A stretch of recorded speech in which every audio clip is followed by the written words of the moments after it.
ಮೊನ್ನೆ ಬೆಂಗಳೂರಿನ K R circle ಬಳಿ ಬಿಬಿಎಂಪಿ ಕಸದ ಲಾರಿ ಹರಿದು ಇಬ್ಬರ ಸಾವಾಗಿತ್ತು. ಈ ಬೆನ್ನಲ್ಲೇ ಎಚ್ಚೆತ್ತುಕೊಂಡಿರುವ ಪಾಲಿಕೆ ಕಸದ ಲಾರಿಯ ಬಿರುಸಿನ ಓಡಾಟಕ್ಕೆ ಬ್ರೇಕ್ ಹಾಕೋಕೆ ಮುಂದಾಗಿದೆ. ಕಸದ ಸಾಗಾಟದಲ್ಲಿ ಭಾರಿ ಬದಲಾವಣೆಗೆ ನಿರ್ಧರಿಸಿದೆ. ಅಷ್ಟಕ್ಕೂ ಏನದು ಬದಲಾವಣೆ ಅಂತೀರಾ? ಈ ಸ್ಟೋರಿ ನೋಡಿ.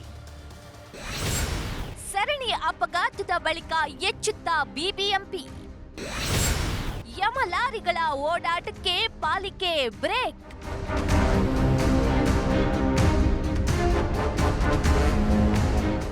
ಬಿಎಂಟಿಸಿ ಆಯ್ತು, ಈಗ ಕಸದ ಲಾರಿ ಸರದಿ. ಬೆಂಗಳೂರು ನಗರದಲ್ಲಿ ಲಂಗು ಲಗಾಮಿಲ್ಲದೆ ಇಷ್ಟ ಬಂದಂತೆ ಓಡಾಡುವ ಕಸದ ಲಾರಿಗಳ ಓಡಾಟಕ್ಕೆ ಬ್ರೇಕ್ ಹಾಕಲು ಪಾಲಿಕೆ ಮುಂದಾಗಿದೆ.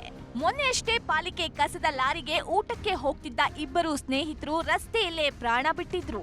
ಇದರ ಬೆನ್ನಲ್ಲೇ ಕಸದ ಲಾರಿಗಳ ಓಡಾಟಕ್ಕೆ ಕಡಿವಾಣ ಹಾಕಲು ಪಾಲಿಕೆ ಹೊಸ ಮಾದರಿಯ ವಾಹನಗಳನ್ನ ರಸ್ತೆಗಿಳಿಸಲು ಮುಂದಾಗಿದೆ.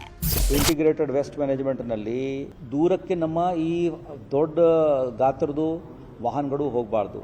ನಾವು ದೊಡ್ಡ ಗಾತ್ರದ್ದು ವಾಹನ ಏನು ತರ್ತಾ ಇದ್ದೀವಿ ಅದು ಭಾಳ ಸೇಫ್ ಇರ್ತಕ್ಕಂಥ, ಕ್ಯಾಪ್ಸೂಲ್ ಇರ್ತಕ್ಕಂಥ 3 ಪಟ್ಟು ಜಾಸ್ತಿ ಈ 3 ಟ್ರಕ್ ಏನು ಬರುತ್ತೆ ಅದು ಒಂದೇ ಲೋಡ್ನಲ್ಲಿ ಹೋಗ್ತಕ್ಕಂಥ ವ್ಯವಸ್ಥೆ ಮಾಡ್ತಾ ಇದ್ದೇವೆ.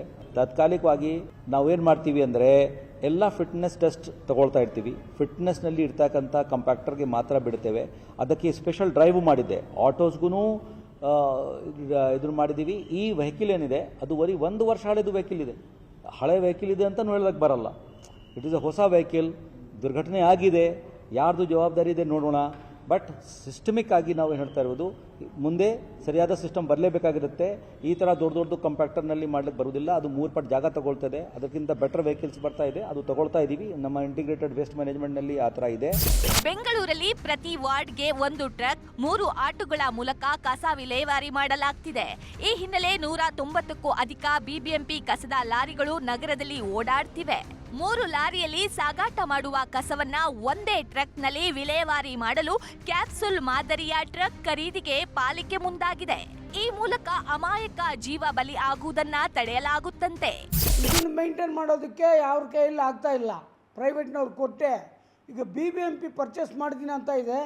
ಎಷ್ಟುವರೆಗೆ ಸರಿ? ಈಗ ನಿಮ್ಗೆ ಗೊತ್ತಿರೋ ಪ್ರಕಾರ ಕೋವಿಡ್ಗೆ ಒಂದು 16 ಲಾರಿಗಳಿಗೆ ತಗೊಂಡು ಇಲ್ಲಿ ರೋಡಲ್ಲಿ ಬಿಟ್ಟಿದ್ದಾರೆ. ಆಗೋದು ಕುಲಿಗೆಟ್ಟು ಹೋಗ್ತಾ ಇದೆ, ಮಳೆ ಬಿಸಿಲು ಆಗಿ. ಈ ರೀತಿ ಬಿಬಿಎಂಪಿ ದುಡ್ಡನ್ನ, ಹಲವಾರು ಟ್ಯಾಕ್ಸ್ ದುಡ್ಡನ್ನ ಹಾಳು ಮಾಡ್ತಾ ಇದ್ದಾರೆ ಅಂತ ನನ್ನ ಅನಿಸಿಕೆ. ಬಟ್ ಏನಂದರೆ ತಿರ್ಗಾ ಇದು ಹೊಸ ಲಾರಿ ತಗೊತಾ ಇರೋದು ಎಷ್ಟು ಸೂಕ್ತ ನೋಡಿ. ಯಾಕಂದರೆ ಮೇಂಟೈನ್ ಮಾಡೋರೇ ಇರಲ್ಲ, ಡ್ರೈವರ್ಸ್ ನಮ್ಮವರಲ್ಲ. ಈಗಲೂ ಗಾಡಿ ಓಡಿಸ್ತಾ ಇರೋದ್ರಲ್ಲಿ ಸ್ವಲ್ಪ ಜನ ಡ್ರೈವರ್ ಕುಲಗೋತ್ರನೇ ಗೊತ್ತಿಲ್ಲ ನಮ್ಮ ಬಿಬಿಎಂಪಿಗೆ. ಯಾರೋ ಗಾಡಿ ಓಡಿಸ್ತದೆ ಹೆಂಗೋ ಕಸ ಹೋಗ್ತಾ ಇದೆ ಅಂತ ಸುಮ್ಮನೆ ಇದ್ದಾರೆ. ಇದೆಲ್ಲ ಸರಿ ಇಲ್ಲ. ಇದಕ್ಕೊಂದು ಸರಿಯಾದವ್ರನ್ನ ನೇಮಕ ಮಾಡಬೇಕು. ಹೊಸದಾಗಿ ಖರೀದಿಸುವ ಕಸದ ಲಾರಿಗೆ CCTV, signal flag, speed control ಅಳವಡಿಕೆ ಮಾಡಲಾಗುತ್ತದೆ ಎನ್ನಲಾಗಿದೆ. ಸದ್ಯ ಚೆನ್ನೈ, ಹೈದರಾಬಾದ್ ನಗರದ ಕಸ ವಿಲೇವಾರಿಗೆ ಕ್ಯಾಪ್ಸೂಲ್ ಮಾದರಿಯ ಟ್ರಕ್ಗಳನ್ನು ಬಳಸಿಕೊಳ್ಳಲಾಗುತ್ತಿದೆ. ಅದೇ ಮಾದರಿ ಜಾರಿ ಮಾಡಲು ಪಾಲಿಕೆ ಮುಂದಾಗಿದೆ. ಬಿಬಿಎಂಪಿ ಕಸದ ಲಾರಿಗಳಿಗೆ 10 ಜೀವಗಳು ಬಲಿಯಾದ ಮೇಲೆ ಬಿಬಿಎಂಪಿ ಅಧಿಕಾರಿಗಳು ಈಗ ಎಚ್ಚೆತ್ತುಕೊಳ್ತಾ ಇದ್ದಾರೆ. ಹೊಸ ಮಾದರಿಯ ಕಸ ವಿಲೇವಾರಿ ವಾಹನವನ್ನು ಖರೀದಿ ಮಾಡೋದಕ್ಕೆ ಬಿಬಿಎಂಪಿ ಅಧಿಕಾರಿಗಳು ಮುಂದಾಗ್ತಾರೆ. ಈ ಮೂಲಕವಾದರೂ ಬಿಬಿಎಂಪಿ ಕಸದ ಲಾರಿಗಳಿಂದ ಆಗ್ತಾ ಇರುವಂಥ ಅಪಘಾತಗಳಿಗೆ ಕಡಿವಾಣ ಹಾಕೋದಕ್ಕೆ ಬಿಬಿಎಂಪಿಗೆ ಸಾಧ್ಯ ಆಗುತ್ತಾ ಅನ್ನೋದನ್ನು ಕಾದು ನೋಡೋಣ.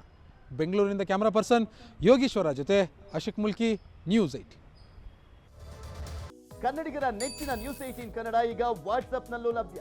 ಕರ್ನಾಟಕ, ದೇಶ ವಿದೇಶಗಳ 360 ಡಿಗ್ರಿ ಸುದ್ದಿಯ ವಿವರಗಳನ್ನ ನಿಮ್ಮ ಕೈ ಬೆರಳುಗಳಲ್ಲೇ ಪಡಿಲಿಕ್ಕೆ ಈ QR ಕೋಡ್ ಅನ್ನ ಸ್ಕ್ಯಾನ್ ಮಾಡಿ, ನಮ್ಮ ಚಾನಲ್ ಫಾಲೋ ಮಾಡಿ, ನೋಟಿಫಿಕೇಶನ್ ಆನ್ ಮಾಡಿ.